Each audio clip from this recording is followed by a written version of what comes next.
If you've ever been to the Philippines, you've seen his statue, for sure. His face is on the 1 peso coin, but who was the man behind the monument? Today, we're going to dig into the story of Jose Rizal, not just as this towering hero, but as a person. So, let's get right into it. So this quote, it comes from a story Rizal's mom told him when he was just a little kid. It was about this young moth that got a little too curious and flew right into a candle flame. It's a story all about curiosity, about risk, and, this kind of fatal attraction to the light. And as we're about to see, this simple little story, it basically became the blueprint for Rizal's entire life. Before he was a national hero, he was just a kid named Pepe. And by his own account, he was small, he was frail. His head was actually so big for his tiny body that he had a nanny whose whole job was just to follow him around because he was constantly tripping over things. It's kind of hard to picture, right? Especially for a guy who would one day stand so incredibly tall in history. But don't let that small size fool you. Inside that frail body was a will of absolute iron. Get this. When a school bully named Pedro started making fun of him, little Pepe didn't back down. Nope. He took him on, wrestled him, and, in what he later called a fortunate chance, he won. It was one of the first signs that Rizal was never going to let his physical stature define his strength, or his courage to fight back. Okay, so what kind of world created this kid? Well, if Rizal was the moth in that story, then the society he was born into, that was the dangerous flame. We're talking about the Philippines under Spanish colonial rule, a place that was just brimming with hypocrisy and corruption. And this right here, this was the heart of the problem. On paper, Spain was all about these grand ideals, brotherhood of men, a fair justice system for everyone. But the reality for Filipinos, it was the complete opposite.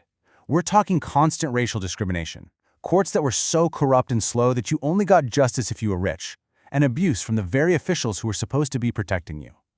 And all those basic human rights that we kind of take for granted today, they just didn't exist for Filipinos back then. You couldn't report on abuses because there was no free press. You couldn't speak out against them because there was no freedom of speech. And you definitely couldn't get together to organize for change. It was a climate of total repression. And the whole power structure was designed to keep it that way.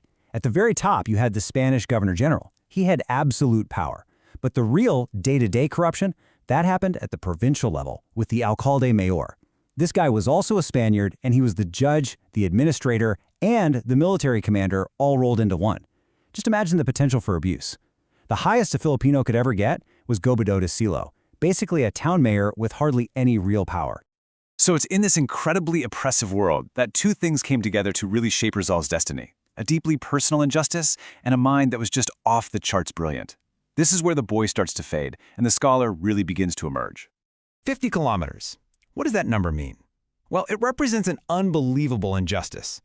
Rizal's mother, Doña Theodora, was falsely accused of a crime by a Spanish official, and as her punishment, she was forced to walk 50 kilometers, all the way from their home in Calamba to the prison in Santa Cruz. For young Rizal, watching his mother go through that experience of injustice was burned into his memory forever. Now, even after everything she went through, Rizal's parents knew their son was brilliant, but his mother was terrified. When his dad wanted to send him to Manila for higher education, she actually objected, crying and saying these chilling words. She understood the dangerous game they were playing.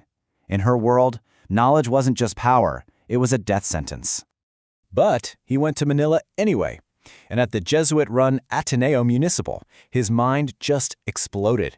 He was a total star student, always at the top of his class, earning the grade of sobresaliente, which means excellent in pretty much every single subject.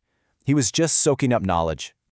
Now, there's this common story you might have heard, that when Rizal went to the University of Santo Tomas, he was treated unfairly by the Dominicans and his grades tanked. But actually, when you look at the research, it tells a different story. He was still an above-average student. He ranked second in his medical class, beating many of his Spanish classmates. He was even given the rare privilege of taking 2 courses at once. So the reality is, as always, a little more complicated than the myth. So, Rizal is not satisfied with the system in the Philippines, and he's driven by this incredible thirst for more knowledge. So he makes a decision that changes everything. He's going to Europe. But listen, this wasn't some fun study abroad trip. This was a secret mission, planned by him and his brother Paciano. A mission for their country. And his goals, they were crystal clear. He was basically a spy for his people. He was tasked with observing everything about Europe, its languages, its laws, its governments, so that he could take all that knowledge, diagnose the sickness in his own country, and hopefully find a cure. So his journey starts in secret. He leaves using the name Mercado to throw people off.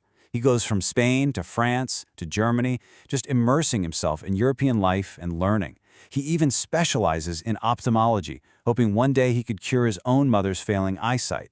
He was flying closer and closer to that light of knowledge he was so desperate to reach. But this mission, it came at a huge personal cost. Back home, things got bad. His family's farm was hit by a drought, and then the Dominican friars who owned the land jacked up the rent. The money from home just stopped coming. There was a winter in Berlin where Rizal was living in extreme poverty, so poor that his health started failing because he was often surviving on just one single meal a day.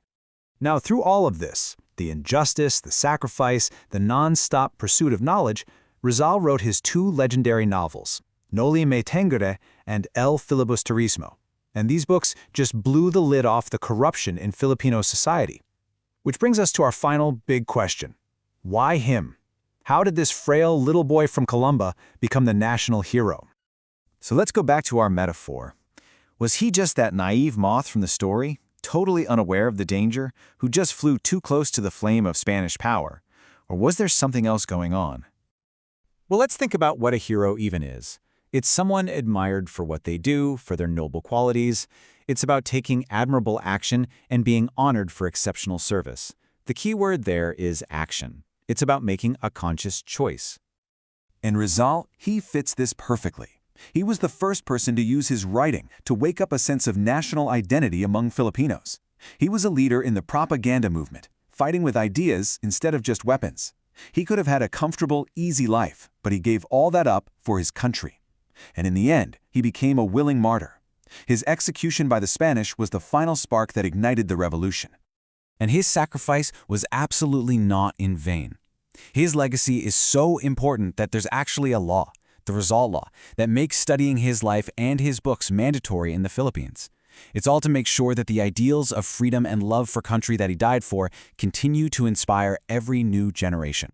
So in the end, Rizal himself reflected on that childhood story and wrote this line. He wasn't the naive moth, not at all. He was the moth who saw the flame, who understood exactly how dangerous it was, but he also saw its beauty and its light, and he flew towards it anyway, because he believed that the light of knowledge, of freedom, and of justice was worth paying the ultimate price.